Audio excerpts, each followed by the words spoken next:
All right, let's jump right into it. Welcome to this explainer. Today, we're cutting straight through all the noise to deliver a highly focused, straight to the point standard operating procedure on exactly how to install HDO Box on your Android TV. If you've been searching for a streamlined guide based on the absolute latest setup methods, well, you're in exactly the right place. Let's kick things off with a pretty brutal truth straight from our source material today. They state flat out, most free streaming apps for Android TV are a mess. And let's be real, if you've ever tried navigating this space, you know exactly what that means. We're talking broken links, clunky interfaces that were clearly just stretched out from a mobile phone, constant buffering, just a generally frustrating experience. Our goal today is to explain a solution that bypasses all those common pitfalls. So, here is our game plan for today. First up, why even choose HDO Box? Second, the all-important drama player prerequisite. After that, we'll walk through 3 ways to install it: direct browser, via a downloader app, and via USB drive. Finally, we'll wrap up with the specs and our final verdict. All right, Section 1. Why choose HDO Box? Before we get our hands dirty with the actual installation, let's talk about why this app is actually worth your time. Looking at the core specs drawn from our source, you're getting a super efficient, completely free app.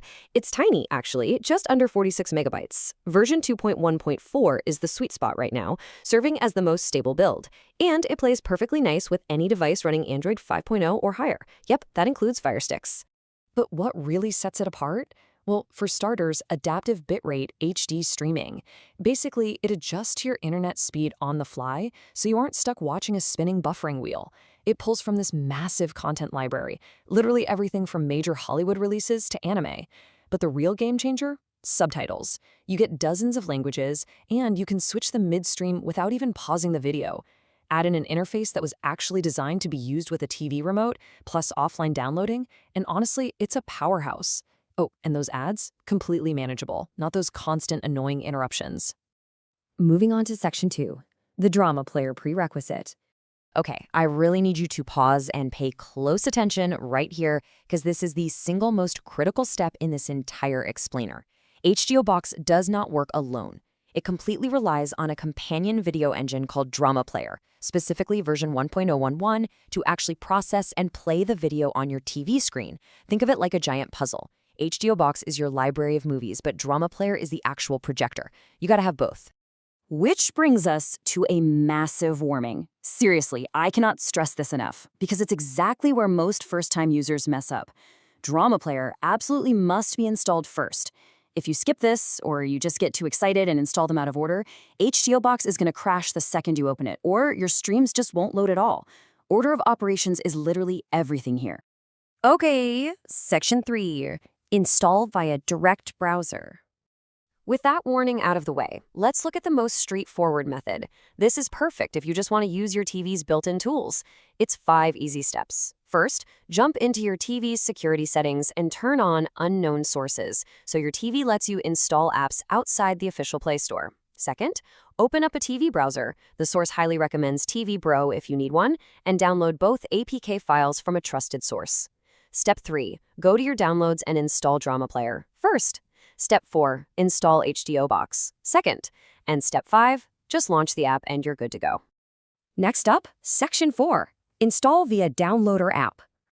Now, if you want a slightly cleaner process, maybe you're on an older, slightly slower TV, this method is a massive favorite.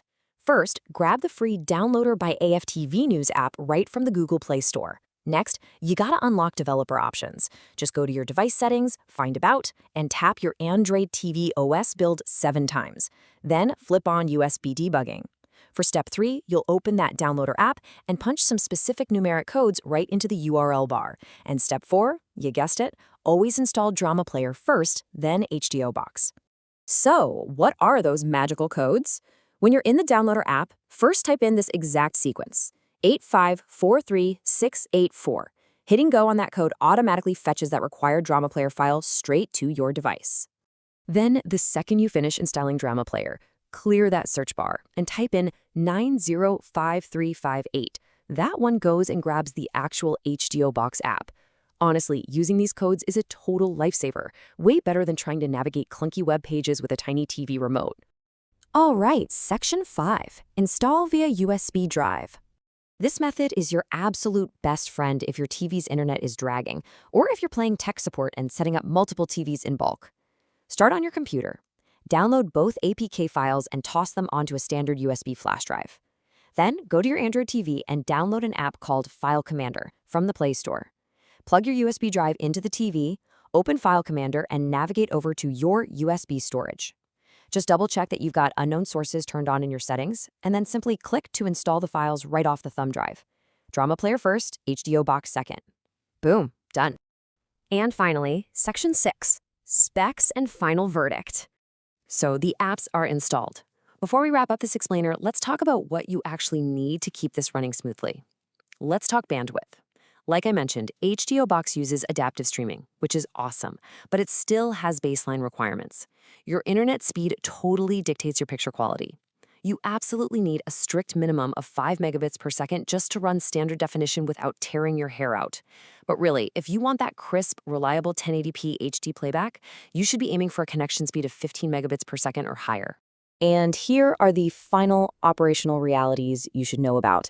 It is 100% free, no subscriptions, no sneaky premium tiers. But because it pulls from unlicensed external sources, you won't find it on the official Play Store. The trade-off for it being completely free is a little bit of manual maintenance. It won't update automatically. When a new version drops, you just have to manually download and install the new APK over the old one. Simple enough. And yes, the source material notes that it is safe, but only if you strictly download it from known, reputable sources.